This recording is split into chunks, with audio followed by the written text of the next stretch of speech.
Alright gamers, welcome back to the Pandas. This is Daniel, and it has been a pain in the ass recording any of this because either the world server goes down every time I log on to record or the game just crashes. So far this beta has been insanely glitchy and just not stable. So hopefully I can get through this without anything going down or exploding on me. So just to show you, on the last video I showed you that the spellbook had changed into active and passive talents for the beta. Well, it's now changed again.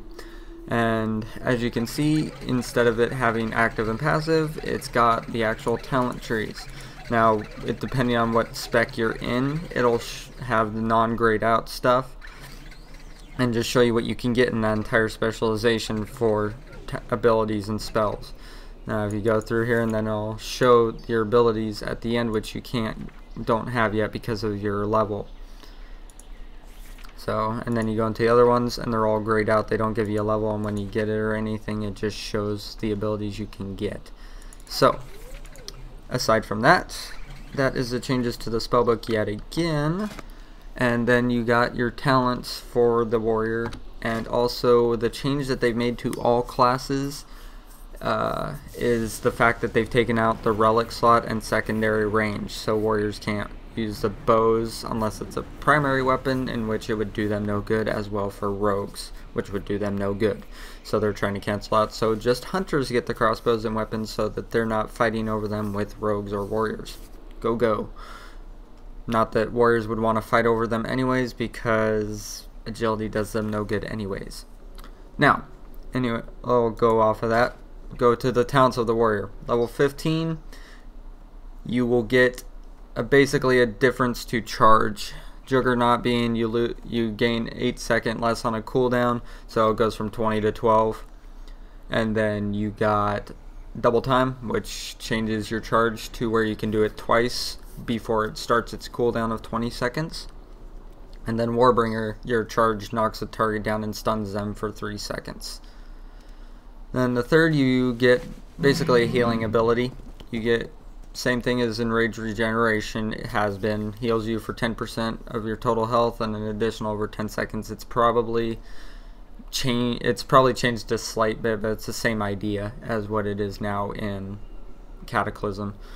Second Wind, whenever you get stunned, you generate rage, and also when you take direct damage, you have a 10% chance to regenerate 10% of your total health over 10 seconds. So that has changed from what Second Wind is now, but same general idea. When you get immobilized or something, you gain stuff back.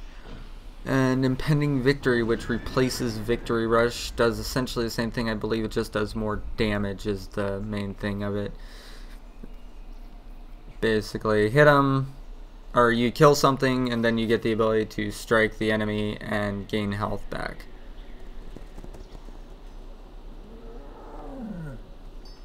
And actually, you may be able to use that at any time. You may not even require killing an enemy to use it. Haven't tried it out yet, so I am not sure on that. So, level 45, you get a shout of some kind that immobilizes the enemy in some form. You got Staggering Shout, which snares all enemies for 5 seconds. Piercing Hell, which slows down enemies by 50% for 6 seconds. And then an Interrupt on spellcasting within 10 yards, and that's for 4 seconds. 60, you get a Own 'em Up ability. We got Blade Storm, which is the same as it has been. Just spin around in a circle, get dizzy, and kill things. Shockwave, same as what the prot one was, but you can actually get it in any specialization now and use it. Does the cone that stuns enemies for a short amount of time. And then a new one called Dragon Roar, which you roar ferociously, causing around 16,000 damage to all enemies within 10 yards, knocking them back or knocking them down for 5 seconds actually. Sorry about that. And level 75 is mainly a lot of prot abilities. I don't know why they don't kind of arrange it a little bit. I guess it would help in certain situations, but most of the time you won't see a warrior that's doing DPS using these. So we got Massive Spell Reflection. Your spell reflection protects you from an additional spell and protects party and raid members within 20 yards from a single spell for 5 seconds.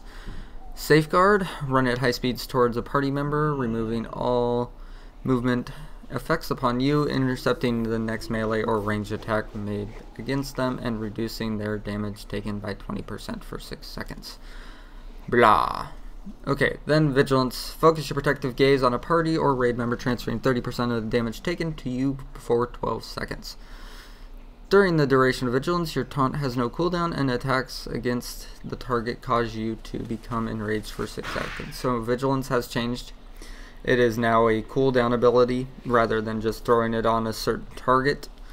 So, I mean, you throw it on a certain target, but it's changed on how it works. So during the time it's actually active, you get a boost.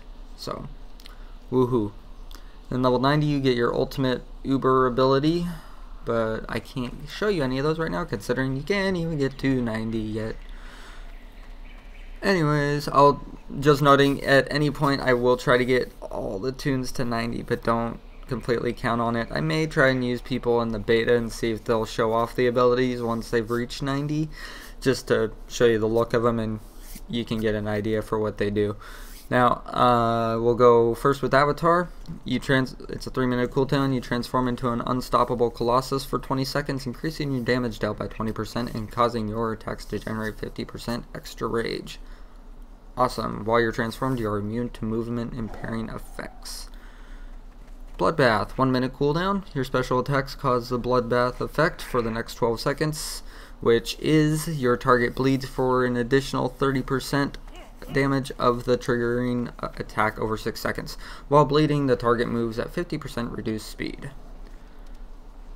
Stormbolt, 30-second cooldown. Hurl your weapon at an enemy, causing 100% weapon damage and stunning the target for 3 seconds. Deals an additional 30% weapon damage to targets that are permanently immune to stuns. Replaces your heroic throw. Awesome.